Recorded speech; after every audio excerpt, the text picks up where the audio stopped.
Hello everyone, welcome to AI Risk Assessment for Non-Technical Leaders, Module 1. My name is Tiana Mash, my nickname is Dr. T, and the channel is Learning with Dr. T. Just a few academic backgrounds. I hold a PhD in forensic psychology. My focus has always been on artificial intelligence and its direct correlation to behavior and, of course, behavioral science with focus on the judicial system. I'm certified in the AI governance professional through the IAPP, and I have spent my career applying behavioral science, psychology, and the law to high-stake decision-making and environments, from crisis intervention to organizational risk. This course is free. Every module, every quiz, every lesson, every framework, free. But as you and I both know, nothing free is in life. Therefore, if you could follow my channel, subscribe, share, or like this module, I would greatly be indebted to you. My goal is simple. I want non-technical leaders to have access to the same quality of AI governance thinking that most organizations only get when they hire expensive consultants like me. And I want you to be able to use it immediately in the real work you are already doing.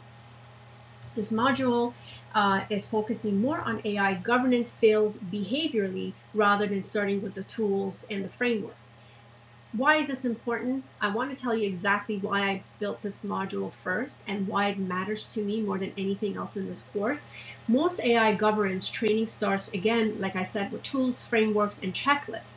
The regulatory requirements, the signatures that you have read them or have done some form of training that most people don't even read because they're long, boring, or just too technical. And all of this is important, yes. We will get there in the later modules, but if we start there, we skip the most important question, which is why do organizations that already have AI governance frameworks still fail? And this is simple. They constantly do fail because there is a reason, and the data is ambiguous about this. In Grant Thornton's 2026 AI Impact Survey, 46% of the corporate leaders said that their governance and compliance barriers were the #1 cause of AI underperformance or failures in their organizations. Not technology, not budget, governance, and yet only 11% of those same leaders identified risk and compliance as the area needing the most AI focus. This is the gap that this course exists to close. At least we're going to attempt to do that. And Module 1 is all about understanding why the gap exists in the first place. Organizations do not fail at AI governance because they lack policy. Most of them have policy documents. They fail because the humans making those decisions inside those organizations are subjected to the same cognitive biases, group dynamics, and behavioral patterns that affects every human system. And let me tell you, no policy documents addresses that. That is the premises of the entire module. And by the end of it, you're going to have a framework of a behavioral science theoretical lens for understanding why AI governance fails and what it would actually take to fix it. So let us begin with lesson 1.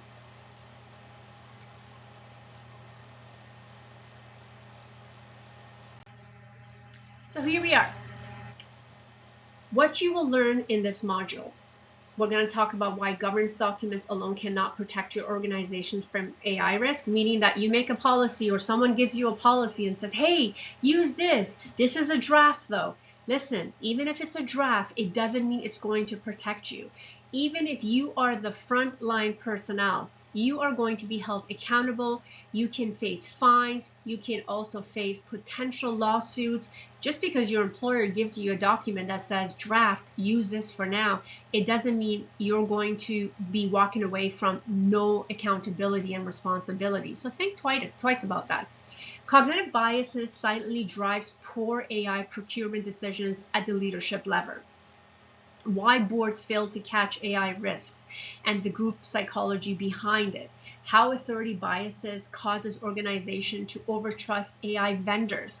What is the behavioral gap and why is it closing in your most urgent governance tasks? Real corporate AI failures analyzed through behavioral science lens.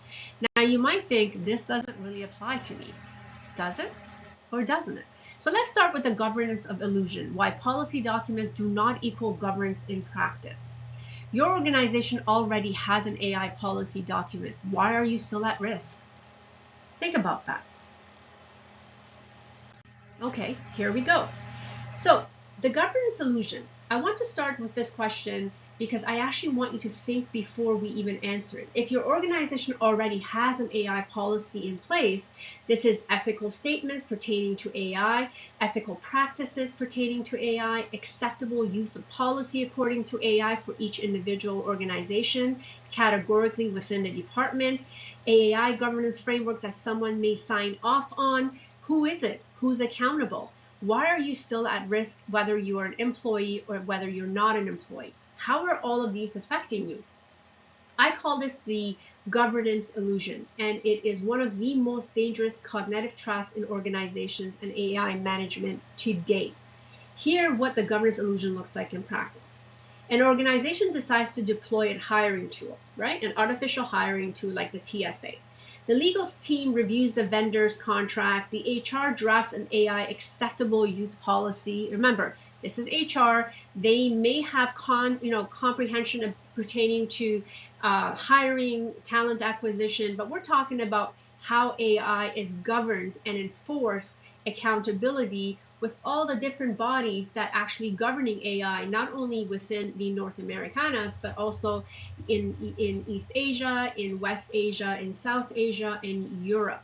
Leadership approves the rollout in 30-minute meeting, and the IT department decides to run a security check, and then the system goes live, right? We launch it, and everybody believes they have done their due diligence. There's no accountability. They have their documentation. They are covered from any lawsuit, from any barriers, and so on. So before we proceed, this is what I want you to think about. What most organizations believe. They have an AI policy. We're covered. Our vendors are signed compliance agreement. We're covered. IT reviewed the system before deployment. We're covered. Leadership approved the rollout, meaning your manager approved the rollout. We're covered. But what evidence shows? Policy without enforcement is performative. Vendor agreement shifts liability, not risk, because not every business has the same needs and requirements. Therefore, we are continuously shifting our responsibilities depending on the customer, client, project, or product services that we are providing AI with. Technical reviews miss behavior failure points, complacency, sometimes the same mindset and views and perspectives. We may actually fail to identify issues at hand. Now, approval without accountability, let me tell you something, is meaningless. What does that really essentially mean? So now, except the policies that we've been talking about here in this hypothetical organization has nothing to do about responsible for auditing. Who is the AI person who makes all these decisions on an ongoing basis? It does not name anyone. It does not specifically review schedules. It does not require documentation of outcomes by demographic groups. And when 6 months later, the system is found to have systemically discriminated or screened out candidates from a certain postal codes or demographics in a way that correlates what race and income, no one can actually explain who was supposed to catch that, because no one was. It wasn't assigned to anyone. The document existed, the governance did not. So this is not a hypothetical story that I'm telling you. This version happens in organizations, like I said, across North America, UK, across Europe. The governance illusion is real, and it can be very costly. So let me be precise about what is distinguished in a governance document, an actual governance document. So here we're going to look at, does your current organization or organization have any policy documented? I want you to think about it. I want you to see if this has anything to do with your organization. Can it be something you can think about? Because when we are talking about governance, we have to also remember there are hypothetical situations that may happen in organizations that you may not be aware of. So let's be precise about what distinguished governance documents is. A governance document states what an organization intends to do. So actual governance requires for things that a document alone cannot provide. First, name accountability. Governance means that specific person must be identified by name and role. It is responsible for specific outcome, meaning that if you have an HR person specifically for hiring employees, that is their role. Then you may have someone who works, for pension or pay equity. That is their role. So they are responsible for specific outcomes. So if there's an input, there's going to have to be an outcome, result. So not the compliance team, not the leadership, a person. If no one is accountable by name, no one is accountable. Second, enforcement mechanism. Governance without consequence is suggestion. For a governance structure to function, there must be a defined process for what happens when the policy is not followed. Who is to be notified? What reviews are triggered? What documentation is required? And third is independent verification. When the same team that deployed an AI system is also responsible for assessing its risk, you have a structural conflict of interest. Governance requires that risk assessment is conducted or reviewed by someone with no stake in the outcome. And fourth, a behavioral audit trial. Not just a record of what the system did, but a record of who decided what, when, with what information or data, and what alternatives were considered, meaning contingency plan. This is the forensic standard, and it is the standard your organization should be applying to every single AI decision. The reason most organizations stop at document is not laziness, is because documents are visible, measurable, and easy to point out in the boardroom. Behavioral governance is harder to see. It requires ongoing attention, named responsibility, and a willingness to ask uncomfortable questions when most organizations are not structurally set up to do that. But yet, what we see over and over is this failure. This is what the course is going to build, lesson by lesson. So before we proceed, you're going to see the two questions before you. I want you to think about that. Not what the document says, but what it requires people to do differently. They're not the same thing. And I want to let you know that I read every comment when you leave. Your answers to these questions do not just help me, but also help you understand alongside your own lived experience. Because as you know, we all could have similar academic background or professional experience, but our viewpoint, our perspective is rather different, and the outcome will be different. And this is why I think it's very imperative that we as individuals look at different understanding and explanations as to how they play a pivotal role. Now, cognitive bias in AI procurement.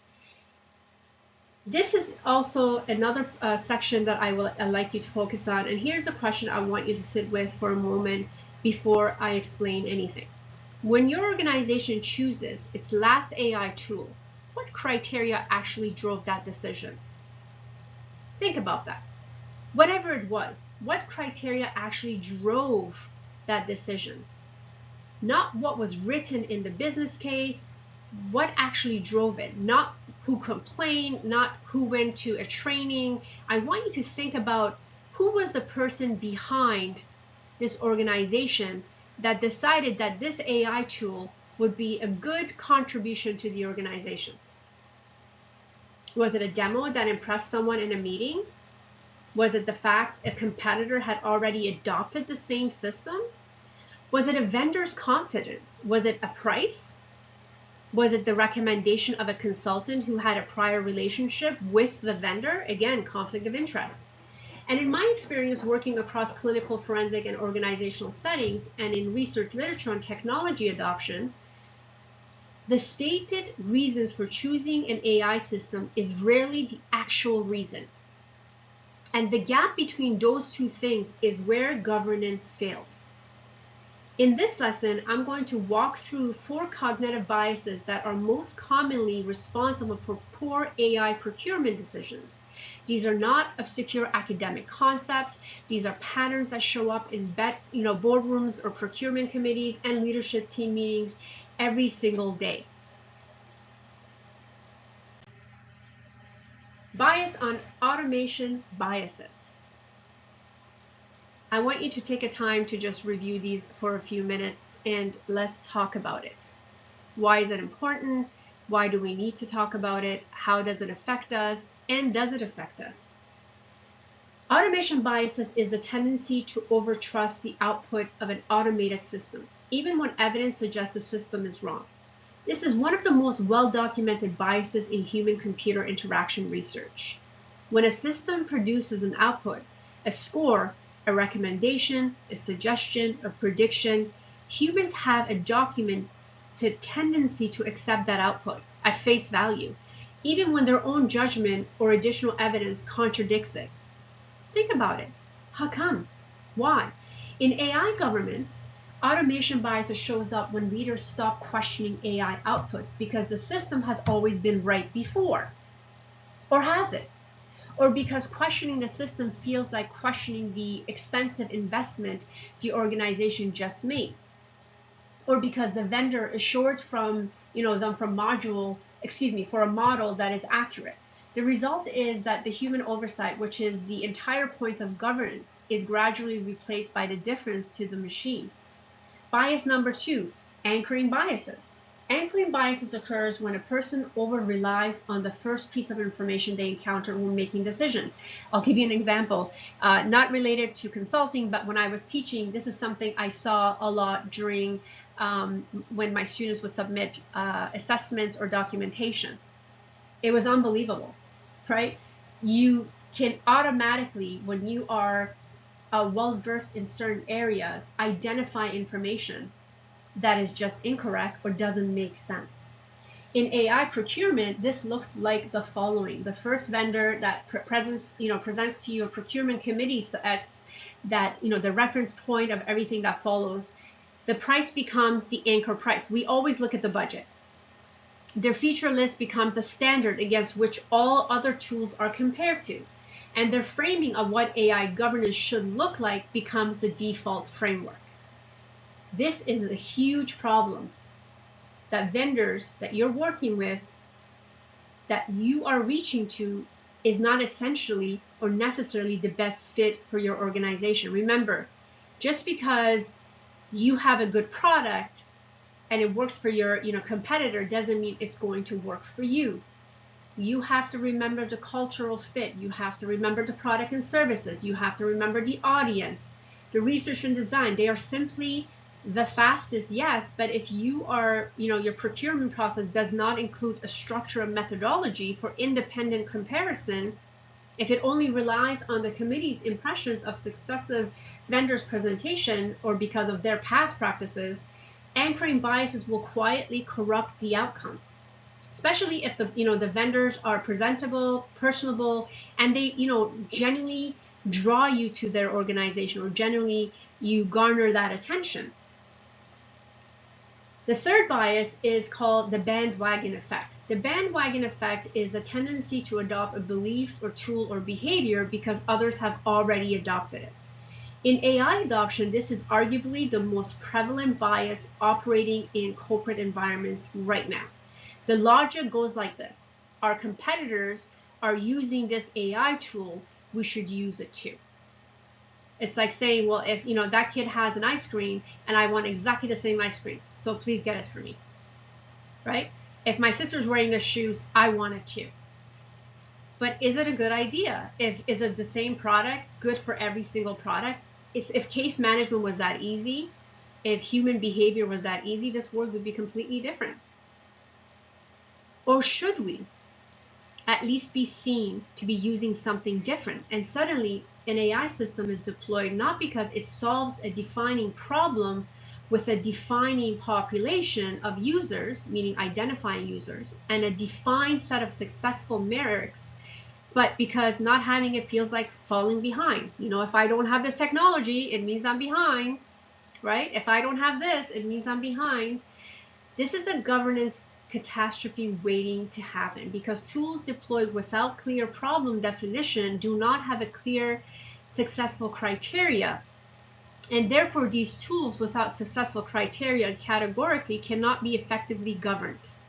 You do not know what to measure because you were never clear about what you were trying to achieve in the first place. And the fourth bias comes under optimism bias. I love this one because optimism is currently running a lot of our leaders talking about manifesting our future and, jumping on the bandwagon. Optimism bias is a tendency to overcome the likelihood of positive outcomes and underestimating the likelihood of the negative ones. What does that really mean? In AI adoption, this manifests as an organizational assumption that the system will perform as advertised, that implementation will go smoothly, that staff will quickly adapt without difficulty. And may I remind you, the staff are the most resilient individuals and do not want to learn, especially if you have them in for 20, 30 years. And that the risk identified in the vendor's literature are comprehensive. All of these assumptions are typically wrong to some degree, and the degree to which they are wrong is the degree to which the organization risk planning its inadequacy. A forensic approach to AI procurement would do the opposite. It would assume that the system will underperform in ways not yet identified. It would require documentation of specific failure scenarios before deployment. It would build a mandatory review checkpoints. It would, treat the vendor's risk assessment as a starting point for independent analysis, not just as a conclusion of outcomes. These four biases, automation, anchoring, bandwagon, and optimism, do not operate individually. They actually interact. And together they produce a procurement decision that looks rational on paper, but are, in practice, shaped more by a psychology than by the evidence. So recognizing them in the first step, and the second step is building the structural defense against them, is what we will have to do when we get to module 2. So I want you to pause here and think about these two questions. I want you to take a moment, think about these questions, and then drop your answers in the comments. I want to know what you are seeing in your world based on your experience. And remember, please keep it generic, keep it clean, do not leave personal information, but I also want you to leave information that I can learn from as well. Remember, this is a two-way learning. This is not one-way learning, and it's so imperative that we share ideas, especially at present, in order to advance ourselves, not only academically, but professionally, and have a narrative going that we can actually debate and discuss accordingly. Groupthink at the board level. I love this, especially when I worked in uniform. This was something that came up a lot. Groupthink at board level, just the word itself is all about conformity. If cognitive bias explains how individual leaders make poor AI decisions, groupthink explains how groups of smart, experienced leaders make poor AI decisions together, while believing they're doing exactly the opposite. Because you know what? Every one person has to take on a responsibility, right? So what does that really mean? How do we look into it? Groupthink was first described by a psychologist by the name of Irving Janis in 1972. Following his analysis of major American foreign policy failures, he looked at the Bay of Pigs invasion and the escalation of the Vietnam War. What Janis found was that these decisions were not made by incompetent people. They were actually made by people that were the most educated, the most experienced, the most competent, and capable leaders of their time. And they made catastrophic decisions because the group dynamics suppressed dissent, minimized uncertainty, and generated a false sense of unanimity. I can't say this word, unanimity. So the conditions that produce those foreign policy failures are present in virtually every boardroom conversation about AI today. Literally, it is happening. And I want you to think about these contexts when you're speaking about it, because it shows how people can change. You've seen people, I've seen it on the internet many times, there's a runner and all of a sudden a lamb or a sheep starts running with the runner, and then the rest of the group follows. No one really knows why they're running, but everybody just tends to run together. And you're like, why are they running? What is the purpose of it? What are they trying to achieve? And this is something I want you to think about. So let me walk you through these 5 warning signs, and feel free I will upload the presentation in the box down below, so you have access to it and you can download it. Feel free to use it. I would appreciate if you give me credits if you're using it, or even acknowledge it. I would appreciate that. But they are here for your usage and they are free. The warning sign number 1. This is the pressure to agree with the dominant view. When a senior leader, a president, a CEO, a board chair, a chief technology officer expresses enthusiasm for an AI system, what we find is a social construct that is conceptualized about pressuring everyone into agreeing, especially a social pressure on everyone else in that room that agrees has to be real. It's documented. We are not worried. But speaking against the dominant view usually requires a kind of social encouragement that organizational cultures often does not reward, meaning that you're going to be that tough guy who's going to step up and say what you need to say because you're not afraid. You might not be invited to the next party, I guess, or you may not be invited for drinks. I myself have always been deemed a troublemaker. I've always been identified as someone that challenges individuals, but it's not about being a troublemaker. It's about protecting myself and my ethical and moral integrity, and ensuring that I'm speaking up in situations where vulnerable sectors can fall under. And I don't want to be part of an organization or part of a program that is going to harm people, essentially, even if it means we're going to gain profit or revenue. Sometimes you have to realize that human safety, accountability, integrity, and responsibility far supersedes those of revenues. But people argue with me all the time and they remind me that money runs the world. Well, let's see how this money runs the world. So people stay quiet, and quiet is interpreted as an agreement. And we see this in world of military services. We see this in the world of law enforcement, first responders. We see it in big corporate organizations. So therefore, it is happening. It may happen in your organization. It may be happening to your group. If you are, talking to a group of your subordinates and you're asking them questions and they all agree, I always say, when they agree, I have to go counterproductive. I have to disagree with them. And I hope to generate a conversation with enough respectable debate. And usually when I set up a meeting, I say, okay, go out, do your research. And I give each person their work in order to see how I can challenge their perceived notions. And for me, those that actually speak up are the ones that I want to listen to rather than those that don't say anything. Number 2 is the illusion of unanimity. Silence interprets as an agreement. So what does this really mean? This is related to the first. When no one speaks against a decision, the group concludes that everyone agrees. But what has actually happened is that everyone has independently decided not to be the person who's going to be rocking the boat, who's going to be breaking the consensus, who's going to be identified as the troublemaker. The silence is not agreement. It is a conflict avoidance. And we see it every day amongst our employees, amongst our leaders, amongst people, civilians, and from the outside, they look identical. Now, I'll leave that with you, and I would love to hear your perspective on this topic. Warning number 3, the self-censorship of concerns about AI risk or readiness. What does that mean? A board member has a concern. They believe the organization is moving too fast, that the risk assessment is superficial, that the vendors claim have not been independently verified by a third party or fourth party.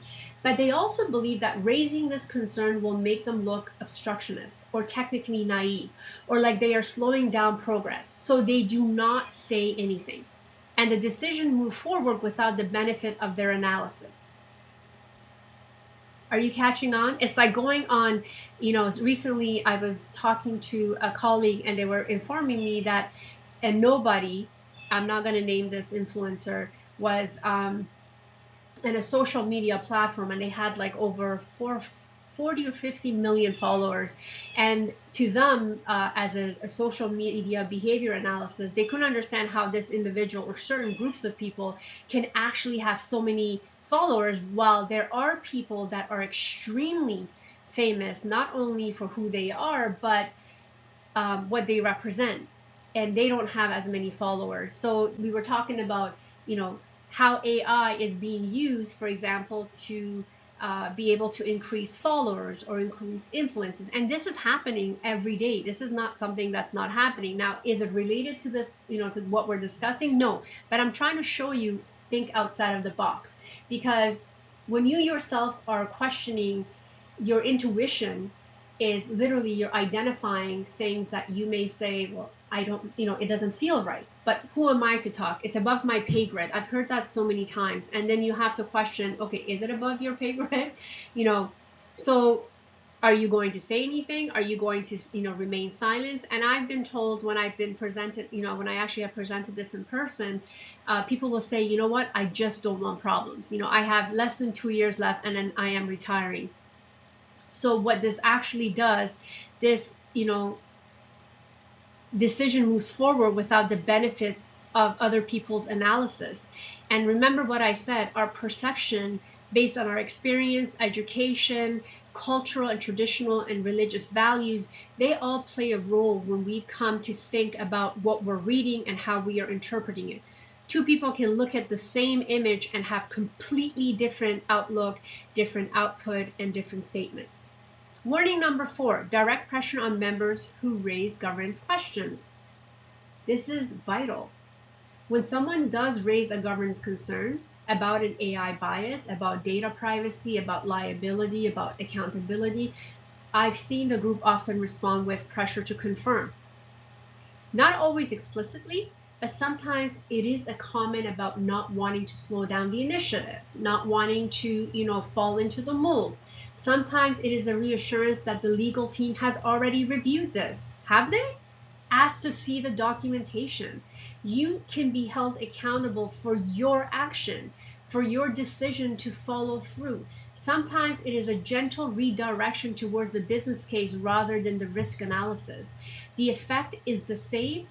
The dissenting voices is quieted and the group moves forward.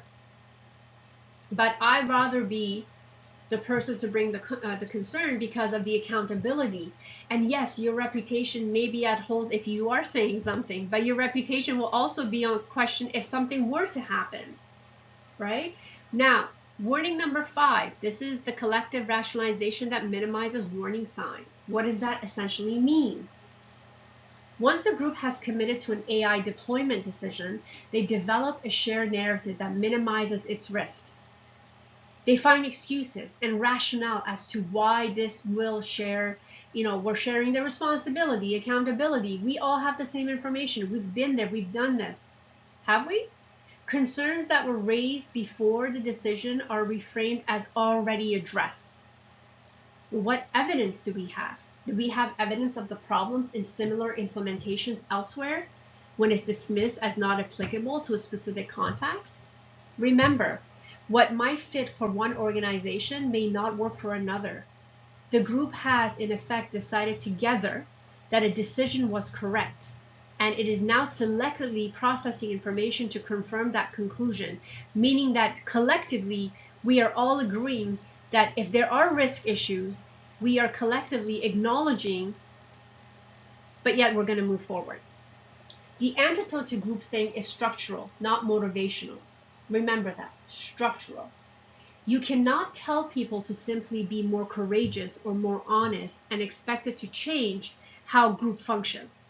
We've been trying to do this for years in law enforcement and military, right? First responders, jury selections.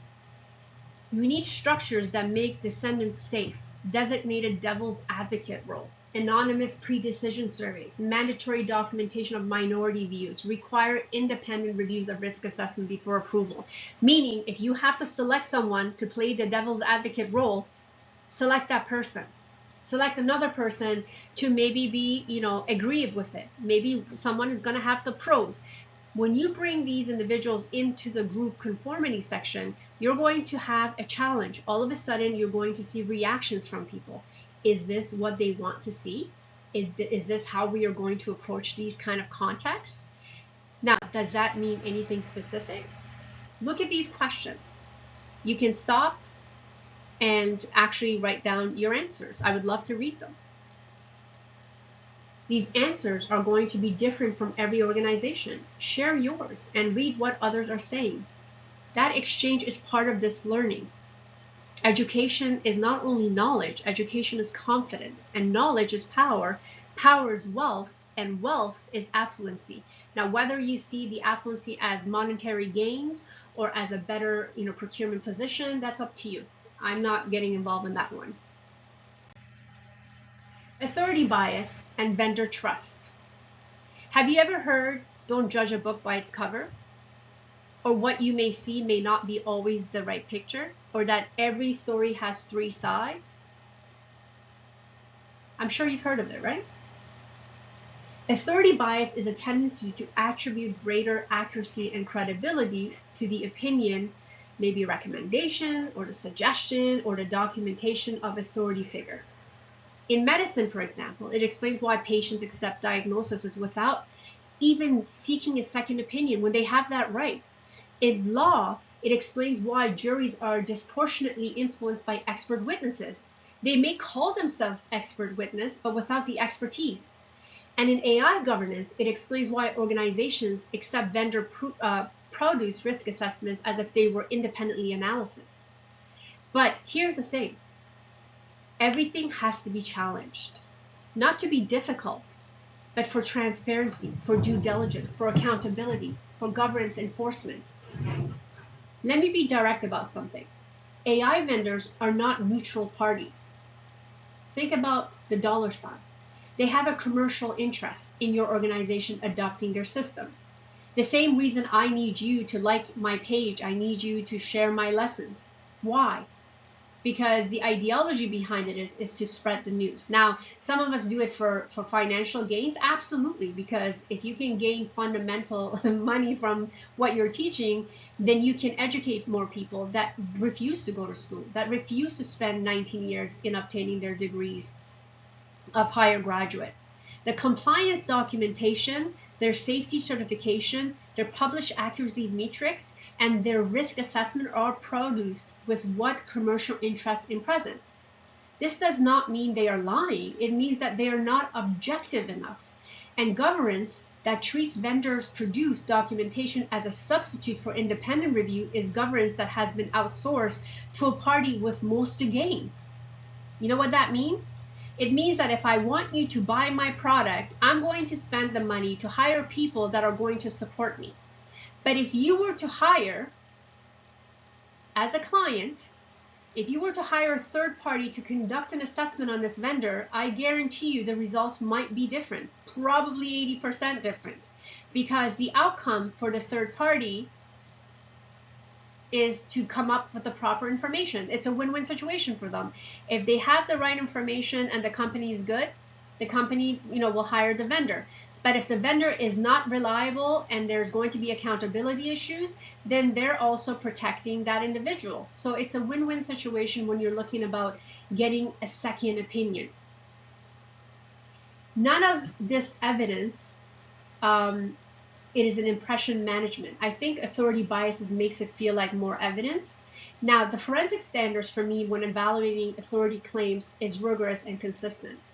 It has to ask, what is the bias for that claim? What collected, where did you get the data from? First of all, who collected this data? Where did the data come from? What year was the data collected from? What demographics does the data look for? What were the conditions under which it was collected? What population was studied? Does the population match the population in which the system will be deployed in? Has this analysis been independently replicated? What would this confirming evidence look like? Has anyone looked for it? These are not technically complex questions. They do not require a computer science degree. They require the same structured skepticism that a forensic psychologist applies to an expert testimony, that a financial auditor applies to an organizational self-report financials audits, that a quality assurance reviews that applies to any process before signing off. Your organization can develop this capacity. It starts with a simple principle. No AI system is approved for deployment on the basis of vendor-produced documents alone. Every risk assessment requires at least one independently produced counter-analysis, and every claim requires a source to substantiate it. Every authority requires a verification. This is not obstructionism, this is governance. Remember that when we are working with these kind of capacities and how they play a pivotal role when we are talking about these factions. So here's the second question. This is for lesson 1.4. Again, I want you to look at this information. Now, the second question is one of the most important in this entire module. Name the gap that is the first step to closing it. Very important, right? It's valuable, and it is imperative as to how you see it and how you perceive it. If you have any questions or concerns, again, I will not leave my information directly here, but you can find me on LinkedIn under the same name and information. I will include my LinkedIn. I will have a summary of what I've taught today, and I will provide you with any support that you might need. Yes, for free. You can reach out, and I will be more than happy to assist you.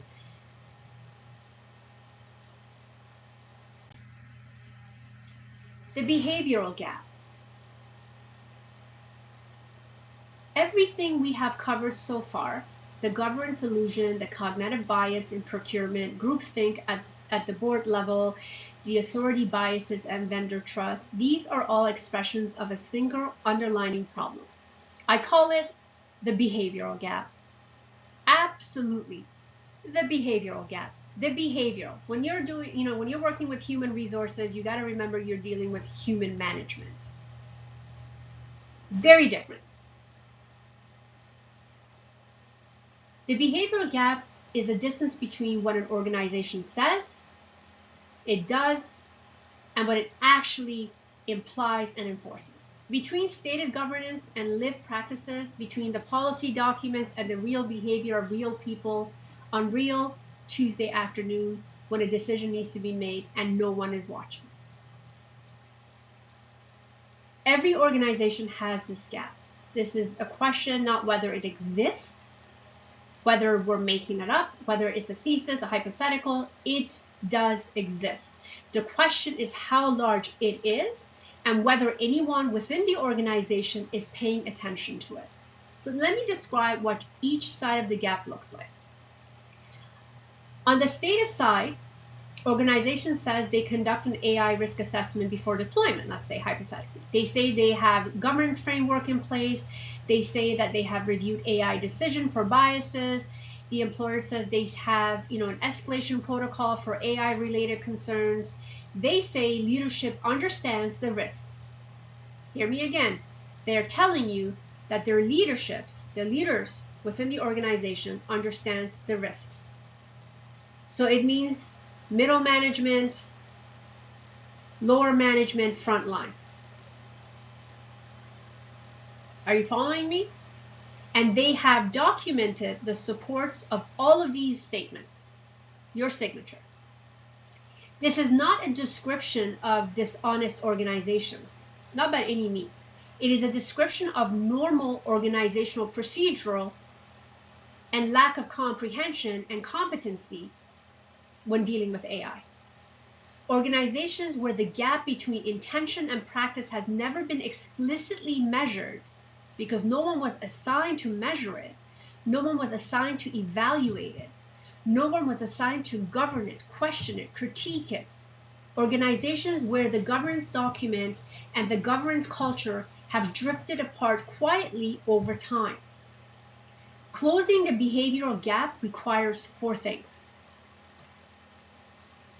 You see that? 4 things. And I want you to think as we are discussing this, what does this really mean? First, structural risk assessment. A document repeatable process for identifying where AI systems are failing to perform as expected. No AI system is going to be 100%. It's like my students using ChatGPT, right? They think that by changing the summary of the question or putting a document into ChatGPT and asking it to do something or copying and pasting my request for the statement or my requirements, my outlook for the rubric, guess what? I get the same documents from 16 to 17 different students. They all may be written differently because the prompt might have been different. The approach and the interpretation of what I'm asking is different, but the structural concept is the same. The conceptualization of the answers are very similar. We built on this module 2 because what I want you to think about is AI systems failing to perform as expected are conducted by people who are not invested in the outcome or the results. We built this in the module. We discussed this, and we are going to talk about this further in module 2 if you come back. The second, accountability by name. Every governance responsibility is assigned to a specific person with a specific purpose, outcome, results, with specific reviews, schedule, consequences, alternatives. If these do not happen, then we don't have compliance. Not the compliance function, but the compliance, the person who's responsible. So we want to hold accountability by name for organization. Just because you're a leader and you think, well, I have IT background, I am going to be responsible. Are you going to be responsible for every branch of structural risk assessment, for every organization within your organization? Categorically, if you are assigned to research and design, how are you going to oversee what's happening in human resources or finance? Very informative individuals may also be losing a lot of data and information because that is not your area of expertise. Like I said, everybody uses the term expert very easy, including myself. But remember, expertise requires you to have a broad spectrum of understanding. Just because someone says you're an expert or you identify yourself as an expert, that doesn't make you an expert. Just because you have million certification doesn't mean that you're an expert. Third is the independent verification, a structural requirement that no significant AI governance decision is validated only by the people who made it. Absolutely not. This is why in literature reviews, we look at scholarly articles to be reviewed by other scholarly people that have a lot of data and experience in this information. Sometimes outside of the decision chain reviews, the evidence and document their analysis may differ because the stakes may be different. The outcomes will be different. The goals are different. We need to find an alignment in order to really verify the information that is being shared, correct? And fourth, a behavioral audit trail, a living record, not just of the system's output, but of human decisions. Who decides this? When? On what biases? What alternatives were considered when you deploy this AI system? What dissenting views were raised? What happened to them? What alternatives do we have in place? What risk assessment do we have in place? These 4 requirements are not technically sophisticated. They are behaviorally sophisticated, and that distinction is the entire point of this course.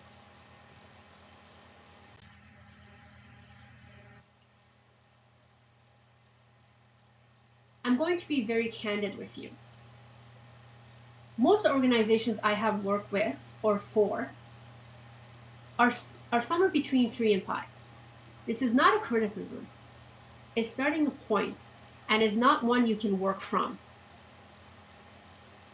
I want you to be very cognizant of your answers. And as you're taking this course, I want you to think about what you're learning. Put yourself in that situation. You become the analysis. You become the expert in this matter. Think about the behaviors that you're encountering. Think about how you respond to behaviors. If you're a CEO, how do you respond to someone, working in the front lines? I recently had a conversation with someone, and they said we were, believe it or not, I don't want to be advertising, but we were at Tim Hortons, and Tim Hortons has changed hands from a Canadian company, and it's been purchased by a foreign company. The changes are very evident, and this individual was talking about these changes, and they asked me if they were being too critical of Tim Hortons being a foreign franchise now, and how customer care was different. I can't speak to that because I'm not a big Tim Hortons drinker, one, and two, I don't really know anything about this particular franchise or vendor. But I can tell you this: if your intuition has all these criticism or questions, that's a starting point. And you can use that to build on your platform. But remember, the culture has a diverse effect, a direct effect and an indirect effect on the people that are in it, within it, working, talking, growing, developing. So you have to understand the culture, the behavior, the education level, the perspective, the spiritual outlook, the religious outlook, and the traditions that come in all, now specifically here in Canada. And I had one person say to me, well, we come to Canada because we wanted a better opportunity, better changes. I'm all for that. However, somebody else said, well, I had it better when I was in a different country. I can't speak globally because I haven't lived in different countries. But what I'm trying to show you is that people's perception of what they hear, see, or question may be different based on their own lived experiences. For some people, it may be amazing. For others, it's not. For me, coming from a country where, I was born during the war, and then I left during the war, and I grew up here in Ontario, Canada, which I'm very grateful. And I've been given opportunities to advance myself academically, where I think in my country, it would not be prevalent for a woman to exceed this level of academics and experience. So everyone is different. And I want you to think the alternatives. I want you to consider the what ifs. I want you to think about the biases that you may have. I like you to think about the people you work with. Or if you are currently not working and advancing yourself for growth and development, why are you taking this course? What is the purpose of you taking this course? These are some of the questions when you are pausing and reflecting on these factors. And I hope you really do take the initiative and make comments, because like I said, people don't understand, but when you write about these things, you're actually challenging your own notion. And of course, at YouTube now, we have the ability for you to not worry so much about whether you write in English. I commend you when you are writing in English. You can write in your own language as well. I have a translator, so individuals can actually translate what you have written. The important part is that you're taking the initiative to advance yourself when it comes to understanding AI and its governance and its policies. And I will be posting a history about the governance structure and the policies that are coming out. We'll look at Korea, the UK, China, and the Americanas, and how we are working with the potential risk that we are encountering. So let's look at, we're at slide 15. We only have 2 more slides to go after this, so I'm almost there. Now, everything we have covered in this module, the governance illusion, again, the cognitive bias, the groupthink, the behavioral gap, these are not abstract theories. They have real consequences in real organizations with real people, and with competent and incompetent people. And the most effective way to make this concrete is to apply a structural analytical framework to a real failure. I want to introduce a tool that I'm going to use throughout this course. I call it the behavioral autopsy. It has 4 steps, and you can apply it to an AI governance failure, whether you read about it in the news, encounter it in your work, or trying to understand something that happens in your own organization. Number 1, what failed technically? This is the starting point.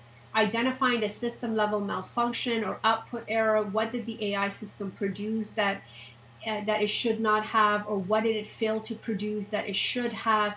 This is the visible evidence, the thing that made it into the news reports or the incident log. It is the symptoms, not the cause. And then I want you to look at the human decision precedence or the failure. Trace backwards from the technical failure to the human decisions that enabled it. Who decided to deploy this system? Again, remember, who's accountable? Who's assigned to this one particular deployment?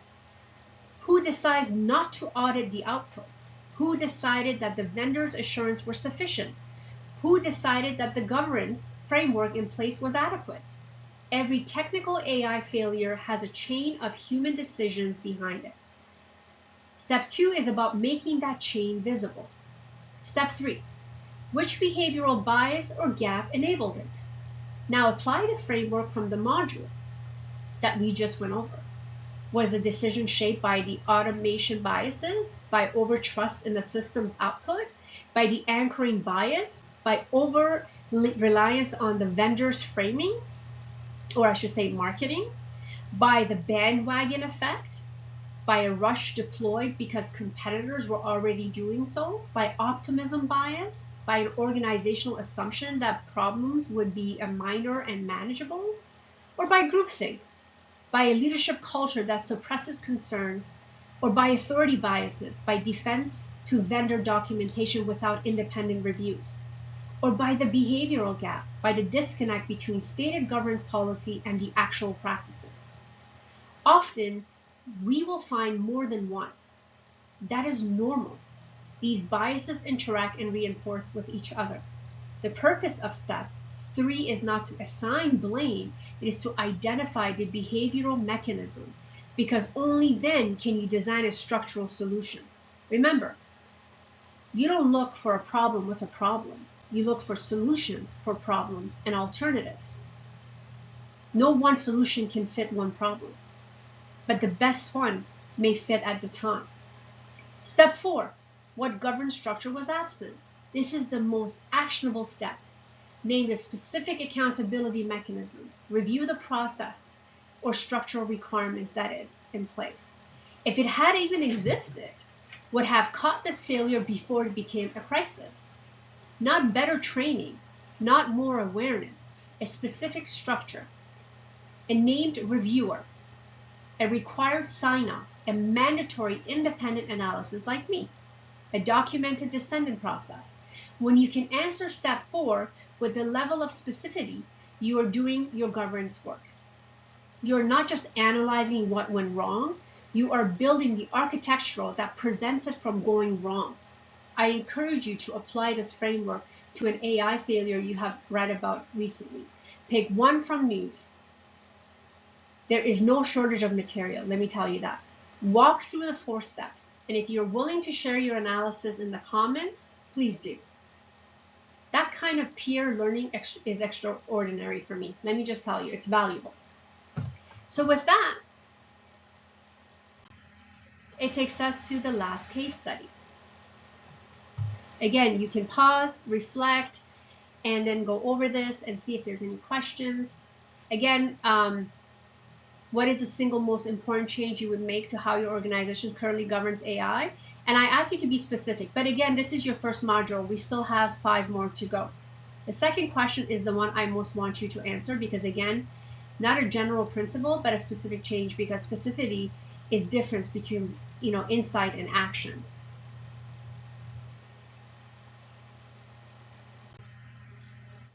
Congratulations. We have completed module 1. We covered 6 lessons. The governance illusion, why having a policy document is not the same as having a governance, cognitive biases and procurement with artificial intelligence. We looked at the 4 biases most likely to corrupt how your organization selects and adopts AI systems. Of course, conformity or groupthink at the board level, behavioral, why some groups make poor AI decisions and what that warning sign looks like. Authority biases and vendor trust. This is why we accept vendor documentation and advertising without independent verification, accountability, and validity is a structural government failure. The behavioral gap, the distinction between what organizations say and do and what they actually do. And behavioral autopsy, the 4-step framework you can apply to your AI failure to identify its human tools.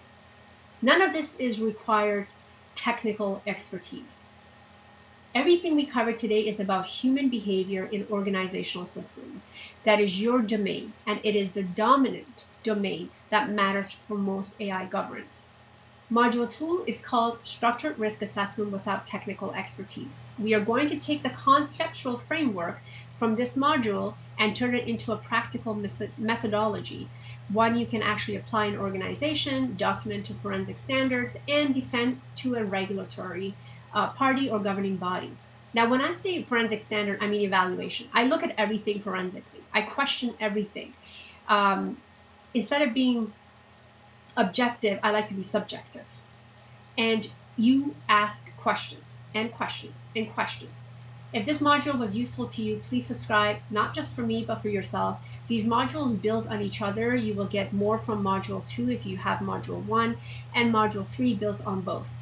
Leave a comment, answer the reflection question, share this with your colleagues if you think they're going to learn about this. That is how you reach the people who need it the most. I am Dr. Tiana Mash, and I will see you in module 2.